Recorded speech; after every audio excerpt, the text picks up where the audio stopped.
कोई इंसान किसी बिजनेस को स्टार्ट करता है तो किसी भी बिजनेस में पहले दिन पैसा नहीं आता, इन्वेस्ट करना पड़ता है। ये दुनिया का सबसे स्मार्ट बिजनेस है। हमेशा बोला जाता है इस बिजनेस में पैसे के नाम पे कुछ लगता नहीं। बाहर की दुनिया में बिजनेस करने जाएंगे तो पैसा लगता है। कितना लगता है? हजारों में कमाना है तो करोड़ों में, लाखों में लगाना, लाखों में कमाना है तो करोड़ों में लगाना पड़ेगा, करोड़ों में कमाना तो अरबों में लगाना पड़ेगा। पर ये ऐसा बिजनेस है जिसमें उल्टा होता है सर।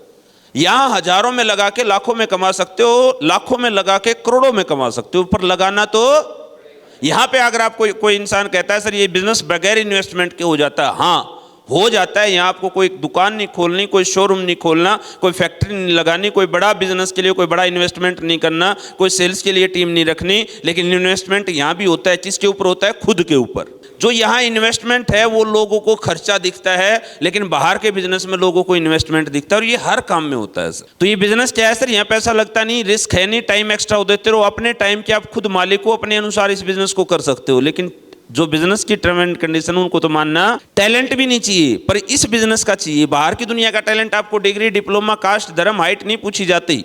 इन बातों को आपको समझना पड़ेगा।